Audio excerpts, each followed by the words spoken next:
Welcome to Spirits Podcast, episode 53, Sedna and Inuit Shapeshifters. Yeah, we're heading to someplace we haven't covered yet before. And the episode is exactly as cool as that title promises it will be. It is pretty awesome, in my opinion. So good. You know who else are awesome, Jules? Probably our patrons. Our new patrons, Nick and Marianne, as well as our supporting producer level patrons, Neil, Chandra, Philip, Dylan, Julie, Sarah, Christina, Robert, Lindsay, JST, Sandra, Eeyore, Deborah, Kimmo, Phil, Ryan, and Catherine. Oh, you guys rock. You're the coolest. I have a good one for the legends. I'm saving it for them. All right. So, Julia, tell us about our legend level patrons. Who are they? What do they do? Our legend level patrons are Leanne, Cassie, Cammie, Shannon, Erin, and Ashley. And they are the cool reindeer shapeshifters of my heart. Super true. Yeah. Super true. That would be a very cool tattoo, like a reindeer kind of, a reindeer period, but also a reindeer kind of shapeshifting. I'm pretty sure you thought reindeers weren't real a couple of weeks ago. Listen, I just wanted to confirm that mythically horned animals are in fact real. After the narwhal, I don't even know what's real anymore. Oh, buddy, the narwhal's real. And it's not a horn, it's a tooth. You keep saying that about the tooth, Julie. It doesn't make it less fantastical to look at. Well, I was several drinks deep at the time. What were we drinking this episode? We had some toasty lager because it's cold outside and we want to keep it a little warm. Yeah. Alcohol's the best, man. It warms you from the inside. Drink responsibly, kids. We would love to thank this week, probably our most responsible sponsor. Good job. It's Tab for a Cause, which is a browser extension that lets you raise money for charity as you browse the web by when you open a new tab on your computer, just showing you a beautiful photo and also a little ad. And that ad raises money for charity. And it's amazing. And why wouldn't you do that? I don't know, but you can download it at tabforacause.com/spirits. We'll be telling you more about it later. Do it up. Many of you have tweeted at us, messaged us on Facebook, asked us on Tumblr, sent us emails written to our moms looking for good book recommendations. I would suggest you check out our Goodreads group because we add stuff all the time to it. We do. We add our favorite books that are about mythology, inspired by mythology, categorizing mythology. I just got a couple new books as a sort of advanced holiday gift that I'm going to add into the group. So in the description of this podcast, we have a link to all our social media, including our Goodreads, or you can just search Spirits Podcast on Goodreads. It's pretty easy to find. And, you know, this holiday season, I think it is really lovely to make donations in people's names as a gift for folks who don't need anything. Maybe they're minimalistic. Maybe, you know, you're agreeing to do a handmade or a low cost holiday this year. But I really love making donations. I bought my uncle a goat one time, like the donation of a goat. I remember this. And he found it really, really adorable. Heifer International. I really recommend it. But if you want to maybe make someone that you love a patron, you can do that. You can give them a gift card or give them some cash or, you know, help walk them through the process of signing up for Patreon. Or you can give the gift of support to your favorite indie creators, whether or not we're on that list. I think it's really, really lovely to give to and pay for media that you really care about. So, you know, consider that as you're thinking about your gifts. Yeah. And if you give a Patreon donation as a gift in someone else's name, let us know and we'll give them a special shout out in the episode. Yay. Easy peasy. And it's a little gift for them. They'll hear our voice and they'll be like, oh my God, Amanda and Julia said my name. We totally did. It's adorable. Aw. We also actually do sponsorships. So if you have a business or someone that you love has a business and you want to arrange a sponsorship of Spirits for them, email us, spiritspodcast@gmail.com. That would be super cool. Yay. Well, Julia, we need to start packing for PodCon, which we are going to next week in Seattle. PodCon! Can't wait. So without further ado, I will let you guys enjoy the tundra of Spirits Podcast, episode 53, Sedna and Inuit Shapeshifters.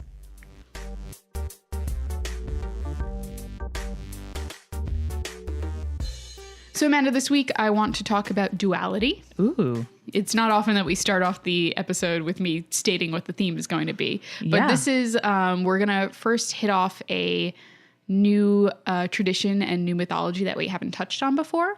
And I found a couple of stories in that mythology that I thought fit the bill for this theme. So I wanted to start off with the theme and then get to the stories. I'm stoked.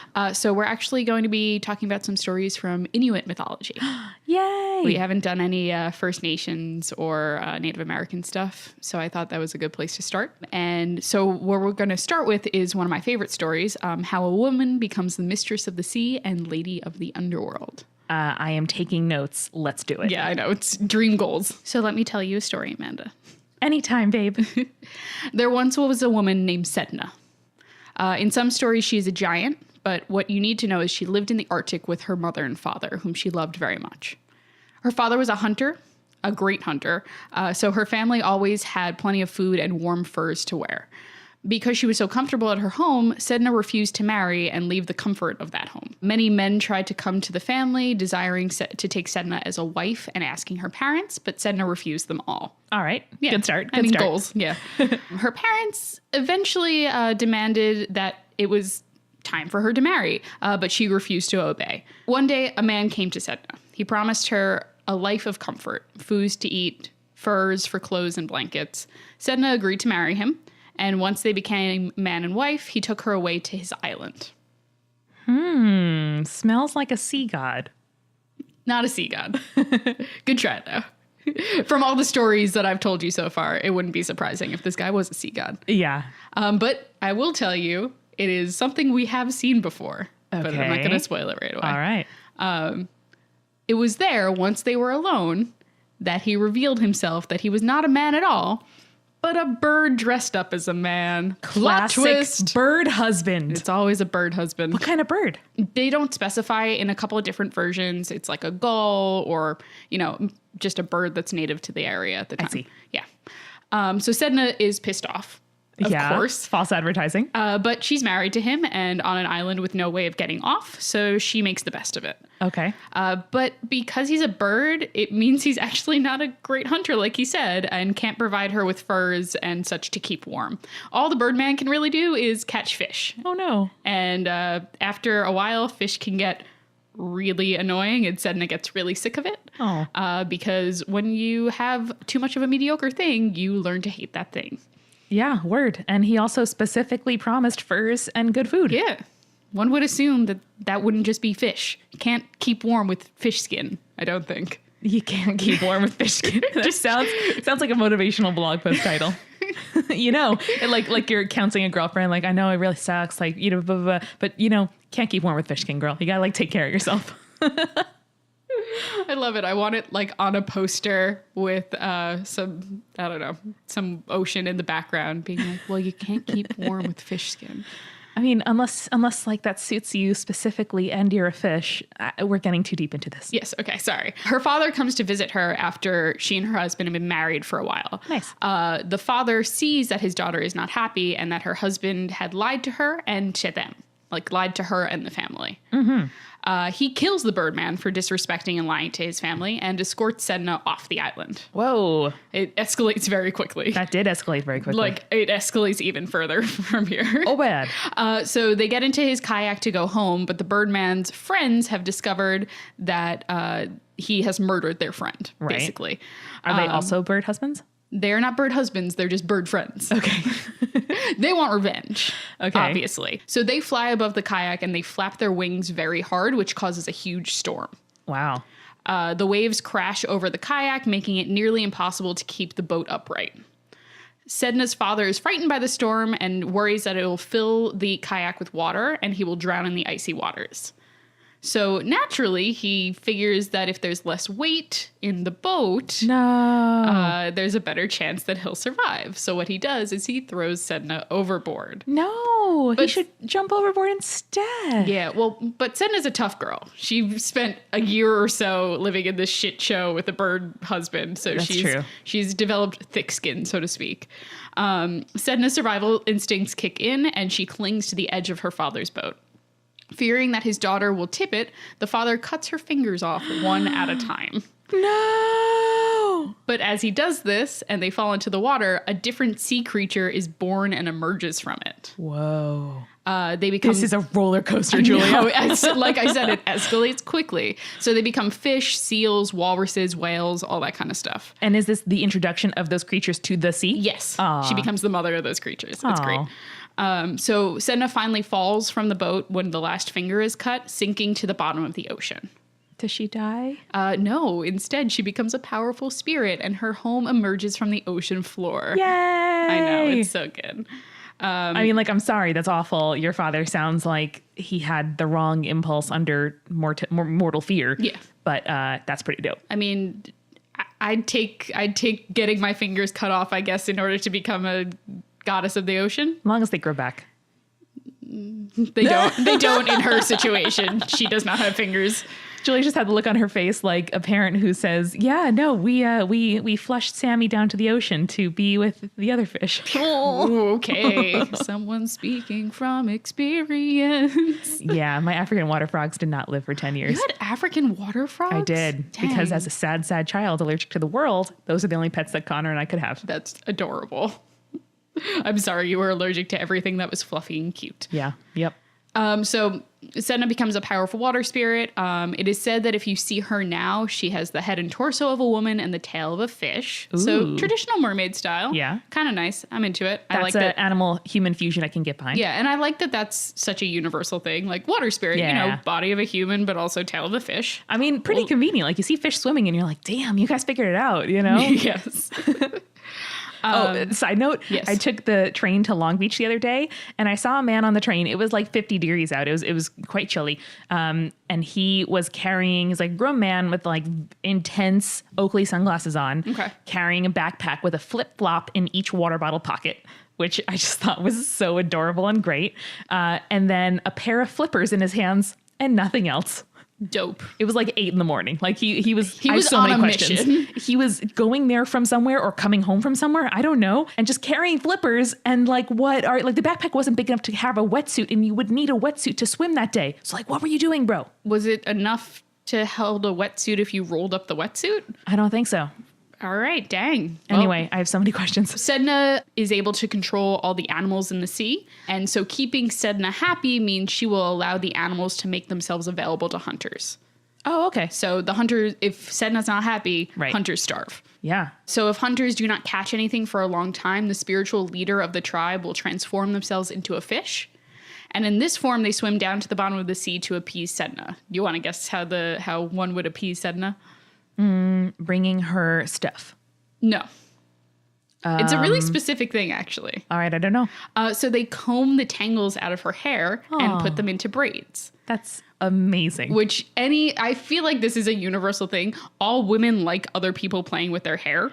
Maybe not all, but many of us, I think. Many of us enjoy that. Yeah. I feel like it is definitely a thing. And you can achieve better braids with other folks' assistance than you can on your own. 100% accurate. Also, the reason Sedna needs someone to help her braid and detangle her hair. Oh, no, because she has no doesn't have fingers. Yeah. Oh, I would have forgotten that part if you hadn't mentioned it. Yeah, sorry. But I love that so much. Like as a ritual, instead of needing to like go conquer a thing or kill a demon or like bring a sacrifice, you just like go down there, spend some quality time, like do something nice for her. That's pretty calming. Yeah. Hopefully low stakes, even though the stakes are like starvation of your people. That is so unique. Yeah, I really like it. I think it's actually fairly sweet.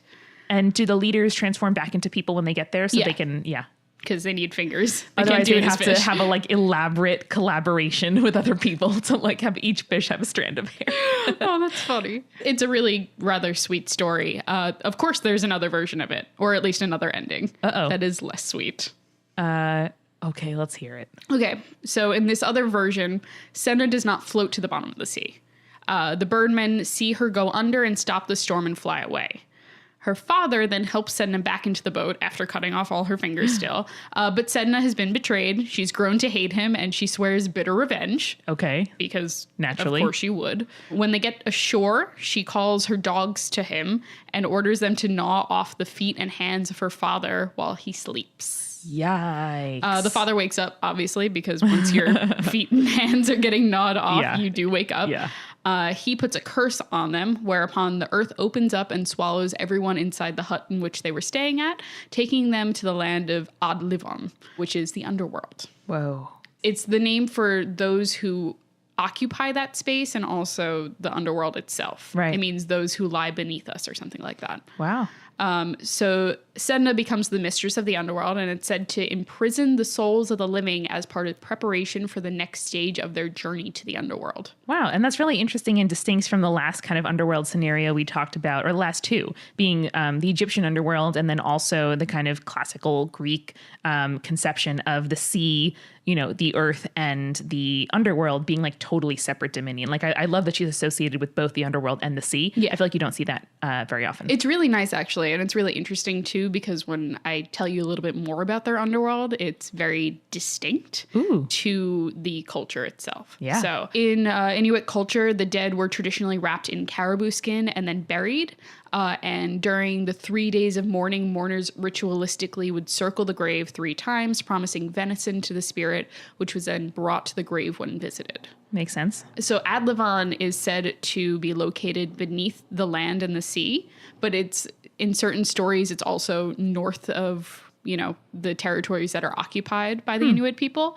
The souls of the dead are purified in Adlivan in preparation for their travel to the land of the moon, where they will have eternal rest and peace. Wow. That's really beautiful. Really beautiful. Yeah. I really like that.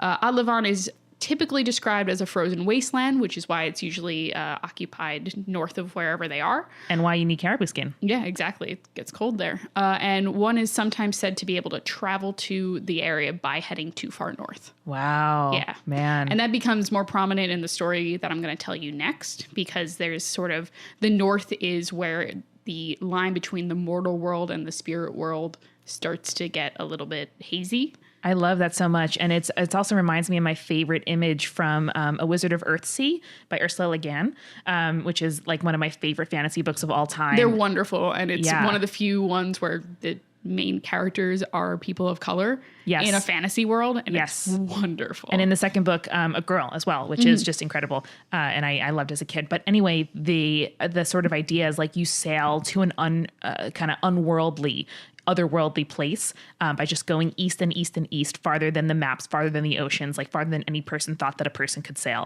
And that idea of the line between the otherworldly and the land of the mortals being fuzzy is just so interesting to me. I love that a lot. I love it. Tolkien kind of did that a little bit too. So talking about that kind of existing between two worlds and the duality of that, the next story I want to talk about is the shapeshifter called the Ijurak. So in North Baffin dialect, Ijurak literally means shapeshifter. Like we're just going to straight direct translation there. It means shapeshifter, which is great. I love it when a translation is straight to the point. Yeah, like that's what that is. Yeah. Ijurak were able to appear in any form that it would choose, which makes it particularly deceitful. The Ijurak was known to kidnap children, hide them away, and then abandon them. Wow. Did it have a true form, or was it like a human that could shapeshift, or it's just like Bogart style, like, a Schrodinger's box of a spirit? I think it's a Bogart style. It's a monstrous spirit, but is a shapeshifter specifically. Oh, got it. And there are like subcategories of the Ijurak. I'll talk about one later where they have a specific form, but the Ijurak in general can take any shape it wants. Got it. So when the Inuit are hunting in an area that they know that the Ijurak inhabits, they will often report seeing figures out of the corner of their eyes just for a brief moment. So going back to that Bogart style, just kind of a shadowy figure at the corner of your eye. Or like creepypasta loves that kind of stuff. They do. And so this is because, like you said, if you look at an Ijurak directly when they have no specific form, they're completely elusive. You cannot see them if you look directly at them. Isn't that so fucking cool? Or those big-headed monsters on Doctor Who. What was that, season 12? The Silence? Or the second Doctor? Yeah, the Silence. I remember which one you're talking about. Yikes. You had season 12 and then the second Doctor. I was like, whoa, whiplash there. 12th Doctor, season 2 of him. It was the 11th Doctor, season 2 of him. It was Matt. Whatever his Who's name is. the 11th Doctor. Oh, that's right, because 10 was... Okay, yes. Sorry. I'm a fake nerd girl. It's okay. I love you anyway. Thank you. The fact that we can't look directly at them has to do with the fact that the Ijurate, which is the plural of Ijurak, inhabit a place between two worlds. So they're not quite inside our world, nor do they exist completely outside of it. Ooh. A lot of their mythology comes out of the idea that the Inuit believe that if someone went too far north, like I was saying, they would become trapped between the world of the dead and the world of the living, and would become themselves Idrat. And is that the origin of all of them, or just people who have wandered too far? I don't know if that's the origin of all of them. Right, but I didn't get too much origin story out of the Idrak, but it's how more are formed. That's a possibility. Wow, and it's sort of to my mind, I immediately assume that the sort of narrative here is that the lost souls who went too far north are trying to return back to home. That's but since their bodies have either perished or are trapped, in the other world, they kind of keep like buffering into animals. You know what I mean? I like that a lot. They have to take a form, but only for a little while, and then it kind of dissolves. Like their very essence is like unstable, like an atom. Kind of like Mr. Smith in the second Matrix movie. Yes. Just a lot of weird shit going on. Yes. And they're not able to form properly because they've been damaged in some way. Yeah, I like that. My mind goes to computer stuff, right? Where like it's trying to render a form in the like computer sense of the word,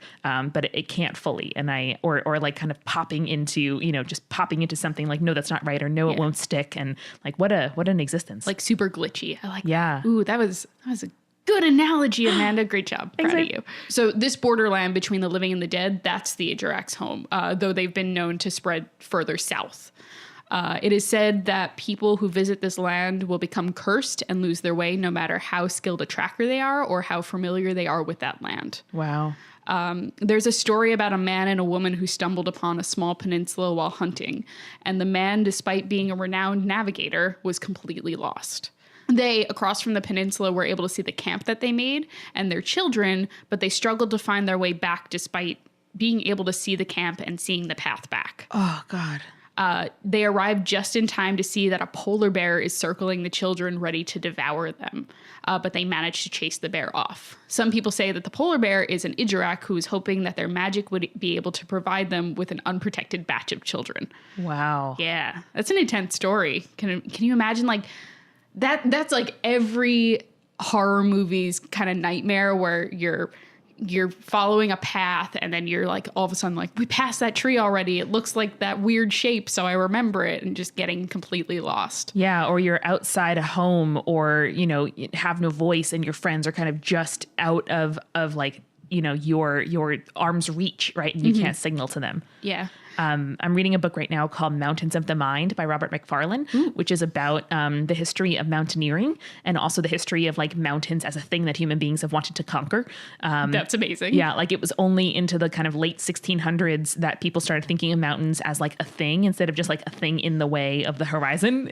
Sure. And some sort of stuff in their own right. And they're really fascinating theories about how like after the flood, like the crust of the earth, kind of smashed against each other. That's how mountains were formed, like all kinds of sort of theological explanations. But anyway, this whole idea of mountains as having, or any kind of extreme landscape, its own allure and like a magnetic pull to people. And this just kind of human urge to like get to the extreme place and to conquer something that shouldn't be conquerable by humans it's so interesting and ingrained, and it's a great book. But anyway, that idea of like at a certain point, the land just repels people, and it seems almost conscious, like almost as if it's, two north ends of a magnet repelling each other or something. It's just something that I find really, really fascinating. It's a really, really cool concept. And it's such an embodiment of human, not ingenuity, but like the human condition. Yes. And our desire to just do whatever we want because we can, that sort of thing. Yeah. Like to do what we shouldn't be able to. Yes, basically. So do we want to get back to the story? Fine. Or actually we could use a refill. Oh, okay. Yeah, let's go. Okay. All right, Jules, it's time for another lager, which I super enjoy, and also to tell our listeners about our sponsor this week. Yeah, we are sponsored this week by Tab for a Cause. It is a browser extension that shows you a pretty photo when you open a new tab, and also an ad, and that ad raises money for a charity. Yeah, you keep doing your thing on the internet like you normally do, just doing your stuff, and when you would normally open up a tab and nothing happens, or it shows you like bookmarks and you click Facebook or whatever. Like Google or whatever. Whatever, who cares? Just do it in the URL bar. You can instead raise money for a good cause. Like, that's amazing. Why would you not do that? It's super easy. You're doing something good for the world. It's great. And it's like a low memory, kind of low impact extension. I'm like a power user of Google Chrome. I have tons of extensions that do all kinds of things to my internet browsing. And this one like doesn't slow me down one bit. I also shamefully have at least 20 tabs open on my computer at all times. Oh, yeah. So I would be raising a shit ton of money if I was using Tab for a cause. And they have a little clock for you too. Like they really think about making this tab like beautiful and also practical. I don't know. It's just like an idea where you think to yourself, like, how is this not happened already? Yeah. So we're issuing a challenge for you. We are. We're going to see how much money Team Spirits can raise between now and the end of the year. Yes, the good folks at Tab for a Cause are going to be giving us reports on how much money people who sign up using our referral link raise for charity. Again, no donation from you, just from the magic of ads. So if you go to tabforacause.com/spirits, you can install the extension, get that race going. And we will be so grateful. And the people who are getting these donations via these ads will also be grateful. And everyone wins. And it's the time of the season where you should be giving anyway. So. And it's like my favorite kind of giving, which requires nothing from me. Good job. All right, let's get back to the episode. All right. So going back to the stories where they steal children away, this seems to be another one of those typical boogeyman creatures that we've seen many times in mythology, going back to the bugbear or the kelpies or any sort of murder horse. Fan art request, an adorable version of all our children stealers. Oh, the Aswang, Ijarak. Who else do we have? Various fae, kelpies. Changelings, I guess. Changelings are just kind of like waiting. Yeah. Waiting to be replaced. Anyway, I just think it would be really cute. It would be adorable to highlight all of these giant children stealers, but okay. Yeah, but just like a kawaii version. I think it'd be really great. A kawaii version. You're the worst. Okay. So elders in Inuit culture will warn children about traveling on their own, as the Idgerate will wait for lone travelers and will change shape to win their favor. Yeah. Which, you know, it's like the horse thing. Yeah. Children want to play with horses and then they stick to them and then they're drowned and devoured. You know, classic. But yeah, like travel alone and you'll see something that will either scare you or entice you and you know, make you kind of wander to your death. Yeah, basically. Don't do it. Don't do it. So it's said that if one encounters an Idgerat, they will lose their memory and they will forget details of the experience after a short amount of time. Ugh. One way of recognizing an Idgerat is from their red eyes, which stay red no matter what form they're in. Yeah.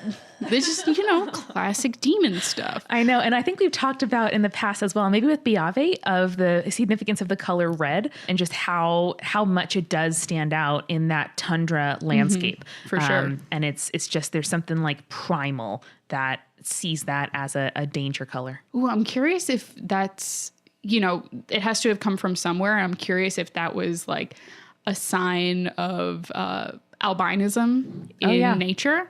Just seeing a white caribou with glowing red eyes, that would be super creepy. You know? And kind of blend in with the surroundings if it were a, you know, kind of snowy tundra in a way that would seem like it was not, if it was just moving out of the corner of your eye. That's super weird. Oh, dang. That was a good point. So children who managed to convince the Idgerat to let them go could find their way back by using stone markers that were used for navigating, known as inuksuk, which are put in forests and plains as markers of area with few natural landmarks. So imagine you're on the tundra. If you see a rock, that's going to be your pointer in order to get you back to where you need to be. Makes total sense. And it's a great example of the fact that Native peoples had way more infrastructure than Western culture likes to give them credit for. Exactly. And it's also giving these children a lot of credit because they learn these things very early on and they have to have some sort of independence in order to go out into the wilderness and hopefully not get lost. Yeah. And also to have a kind of example of how ingenuity can let you return home safely. There's lots of examples in, fairy tales that we grew up hearing about, you can sweet talk a monster or you can lie to a monster or trick a monster. And then follow your breadcrumbs home. Right. But the idea that being just a studious person who knows the roots and knows how to do it, and that your kind of practical knowledge can also guide you home. I don't know, as a person who's always felt way more practical than I do witty, it is really nice for me to kind of have an example of like, no, like if you pay attention to your grandpa and your tracking lessons and you freaking learn the road markers, like you're going to get home safe. That is true. It's always good to pay attention to your grandpa in any story, in any context. Yes. Even if your grandpa is trying to scare you into thinking that he's a skeleton living in a tree. Yeah. Shout out Hometown Urban Legends 1. Still haven't gotten over that one. It's so freaking good. The Bloody Bones. Oh my God. Love that story. That grandpa, goddamn legend. One of the specific forms that an Ijurak can take is known as the Tareksuk, which is a shapeshifter, but it appears in its natural form as a half man, half caribou. I know it's your favorite thing, half animal, half person. What's the configuration here? I don't know. I'll have to look up a photo later. But maybe centaur style, like torso man? No, not centaur style. I think it's kind of like Prisoner of Azkaban movie version of the werewolf. But caribou style, kind of like hulking figure, longer arms in the front. So it's kind of like curved like that. Great. So the most possible horrifying Yes, version. exactly. Nice. I Great. just assume the most horrifying for your benefit. Good. So like mid transformation man to caribou. Yes. Excellent. Basically. Not going to be sleeping tonight. The Animorphs like diagram, it's about the third or fourth one in. Awesome. Which is always the most terrifying one. Do you ever think about at what point in the human to werewolf transition you'd like to stop? Like if you had to choose one that wasn't one or the other? I would stop right before wolf. Yeah, same. Good. That's the only correct answer. Well, no, I think Or like very hairy person. yeah, I think you could go like Dyson from Lost Girl wolf style or Teen Wolf style, right? Where it's not terrible. Yeah. Or you can go slightly human wolf. So it's like anywhere human, in between those is just not a good choice. That's the netherworld. Yeah. That's not a good place. That's when it goes full horror movie and you're like, Yeah. oh, okay, that's why no one wants to be a werewolf. Yeah, I and think like- the other two options is like, oh, that's fine. Like, I'm cool with that. And like in the way that all supernaturalism can be viewed as a lens for like difference in human beings. I get that that's a somewhat problematic statement, right? That like you need to be one or the other with like a whiff of the different, and that makes you like exotic or like Sure. that shit's bad. And you know, as a person in the middle of the Kinsey scale, like totally middle is great. Yeah. But if I had to choose between human and wolf, I think I would choose like just smarter than the other wolves, maybe with thumbs. Mm-hmm. Yeah, I think larger, smarter wolf is the way to go on the scale of human to wolf. Yeah, just be like the best, most terrifying pet.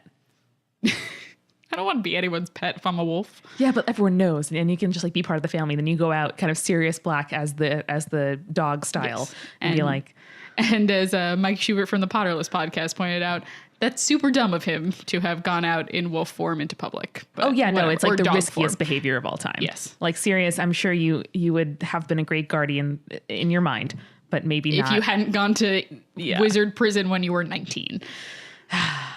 Or 21, or however the fuck old he was at that Not point. very old. It was like 20. They were early very 20s. young to have a newborn. They Yeah. were. Okay. Anyway, Lily and James's family planning aside. yeah, I'm just thinking about, wow, I am like 5 years older than they are when they died and had a baby, but whatever. Yep. All right, moving on. So the Tareksuk is usually associated with shadows, invisibility, and obscurity, and they're also known as the shadow people. Amazing. Yes, already good. They are one of those creatures that is a shapeshifter that can blend in with human society as a normal human being, kind of like the Aswang. Terrifying. Yeah, Great. They have houses, they have families, weapons, tools, etc. But how do you tell the shapeshifter is not a real person? Is the real question. Yeah. Which I'm sure all the Inuit people were wondering. And they don't have red eyes necessarily. Well, not necessarily, but we'll see. So the key to it is just look straight at them. They're not visible if you look directly at them, much like the Ijurak. They either disappear into the separate spirit world that they can occupy apart from our own, or they are only seen as the shadow that their body casts. Wow. Yeah. So they only become fully visible when they're killed. All parts of that are amazing. Yeah. I love that like the true form is revealed in death. Like that's just really Yes. poetic and interesting. And it's also really interesting because they're supposed to occupy both our world and the Right. spirit world to some extent. Yeah. And it's amazing that they only become a part of our world in death. Absolutely. Right. Like that's the fundamental, I don't know, struggle or like impossibility of them is that they can't exist in both until they're dead. Yeah. It really is like Schrodinger's spirit form. Schrodinger's spirit form. I like that. But like, let's just interrogate that for a second. Like thinking about, a village or a town. How does one get through life without being looked at directly? Because like that is my goal. I want no one to look at me directly ever. I just want to be able to like have my hair slightly askew and like a weird resting face and just no one ever look at me. So I just finished John Hodgman's Vacation Land. Talks a lot about living in Maine during his summers. Yeah. And how most Maine people's goal in life is to never have to interact with another human being as long as they live. Identify so hard with that. I know, me too. And I just think about if the Inuit culture is anything like the Maine culture, one can get through life without being looked at directly. Yeah. So I imagine that it's a cultural thing. You and I can sit across this table and look directly at each other as we talk. Right. But I struggle with when I'm meeting new people and I'm having like a conversation with them. I struggle to meet their eyes and, be able to look at them as I talk and open myself up to them. So I think that's definitely, I guess it depends on the cultural thing, but as a culture, we're expected to look directly at a person when we're having a conversation with them because it's supposed to be engaging. But I don't think all cultures are like that. No. And for some people, meeting eyes is really intimate or it's really aggressive or it's just, not a thing that you do with strangers. And you can also, I guess, like discourage that by, not holding eye contact with other people, and just kind of letting that become kind of normal for you. But I don't know, my mind flashed immediately to like, Salem during witch trial eras where like you would go to church and you would look at every single person in that church and think like, who is here, who is not, who looks suspicious, whose, light was on late in their, candles burning in their farmhouse last night. And I don't know, just the like gossipy, insular sort of like, violence brewing just under the surface nature of a small town. Like that is just a trope that I find really, fascinating. I'm sure it wasn't like that at all, but that's just where my mind went. No, I totally agree. I think that in certain stories like this and with the Aswang, there's a reason that these stories are being told, and there's a reason that, community has to be close knit. And if there's an outsider, we have to discover it right away. Yeah, there's no scarier, trope to me. I know that's a strong statement than the like outsider among us. Right. And I think it's really interesting when we're talking about duality because I super like this concept. It's the idea that a creature can occupy our world, have a family, be part of the community, but also truly not be there. Yeah. And it reminds me of the news whenever, like a serial killer or something pops up in the news and the community comes out as shocked. Right. Like, oh, they were so quiet. Oh, they never bothered anyone. I thought they were a nice person, that kind of thing. It's not until they commit this horrible atrocity or crime that you see the real them. And it's really, really interesting, especially when we're talking about this creature that occupies both spaces and is able to be dualistic and occupy both of these things at once. Like that is a scary thing, and you only know in death which one it was. Yeah. So I think it's really interesting that in death, you only know which one, which world it's truly supposed to occupy. And that goes back to you only know that the Taraksak is a Taraksak when it's dead. Right. So when the town finally finds out it's committed atrocities, or it finds out that, the children are lost because of it or something like that, that's when the community has that information. And anything before that, it could be that witch hunt like Salem, Right. Understanding that there's someone among us that isn't supposed to be, that's such a scary thought. On the other hand, that thought is a lot easier to hold than the fact that people can be both, that someone can be, a great parent or spouse or community member, or be nice to old ladies, or like volunteer with Rotary Club, and also, be an abuser or commit crimes, or, be a con man living a different life. And it is very hard to like reconcile those two things. Yes. So on the one hand, like it makes so much sense that the like difficulty of that situation is represented in this myth, but also that that there is that kind of, you know, not a storybook ending necessarily, but there is some amount of certainty to it where you say like, finally in death, the truth is revealed, you know, or finally witch trials, you know, the judgment has been passed, the deed is done. Now we know, when, you know, in life, there are so few certainties. Right. And in life, you know, it's sort of the situation where you don't know what someone is capable of or their thought process until they do something that makes you think like, oh, they're not just a normal person, or, oh, they're not who I thought they were. Yeah. And I don't know. I mean, one of the modern kind of versions of this would be the kind of psychopath, sociopath type narrative, which I use with kind of like scare quotes because those terms are somewhat problematic.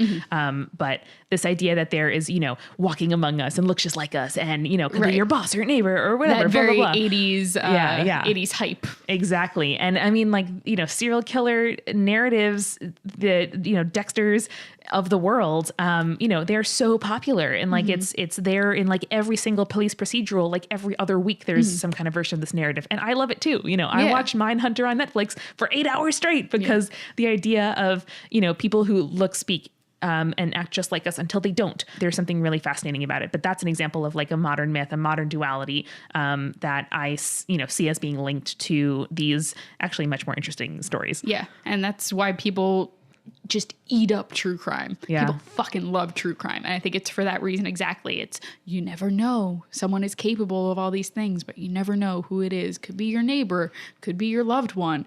It's like the Dirty John podcast that came out recently that was pretty fucking terrifying in my opinion, as someone who is planning on getting married soon. But I think that that's the interesting part about duality, is because you never know. People are capable of such good things and such bad things, and you don't know what those levels of good and bad are until they're committed. And there's so much, like I could do a whole PhD on duality. Like it's just one of my most favorite subjects to talk and think and write about.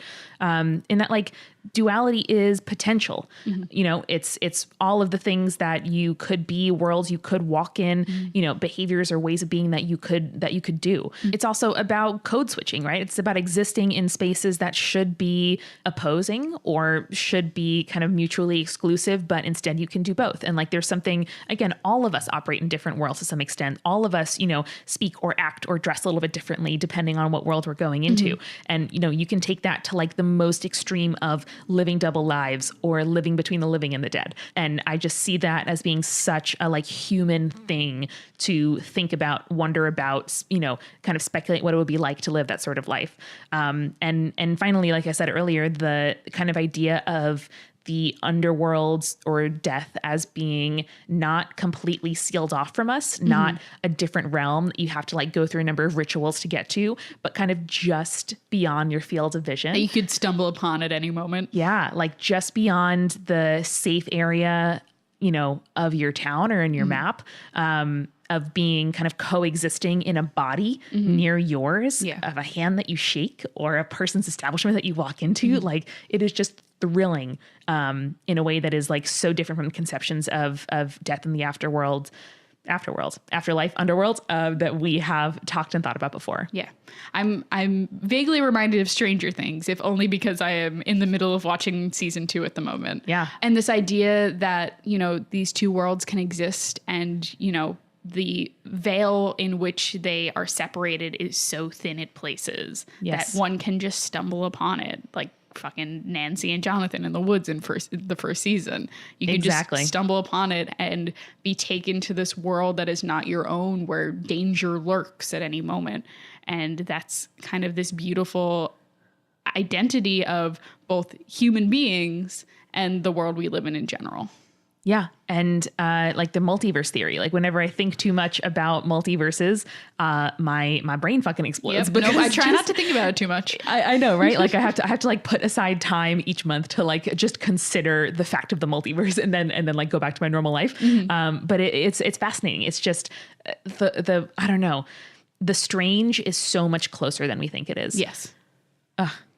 And that's what I love about mythology. The love strange it. is so much closer than we think it is. Yeah, and it's a way that we can reckon with stuff that is too big for our brains to reckon with. Yeah. Oh, dang. And there could be a Taraksuk among you or in a at any time, or in a truck, and you never know. But I think the one thing that you can definitely count on and that you can do for yourself proactively is to stay creepy. Stay cool. Spirits was created by Amanda McLaughlin, Julia Schaffini, and Eric Schneider, with music by Kevin MacLeod and visual design by Allison Wakeman. Keep up with all things creepy and cool by following us on Twitter, Tumblr, Facebook, and Instagram at Spirits Podcast. We also have all our episodes, collaborations, and guest appearances, plus merch on our website, spiritspodcast.com. Come on over to our Patreon page, patreon.com/spiritspodcast, for all kinds of behind-the-scenes stuff. Throw us as little as $1 and get access to audio extras, recipe cards, director's commentaries, and patron-only live streams. And hey, if you like the show, please share us with your friends. That is the best way to help us keep on growing. Thank you so much for listening. Till next time.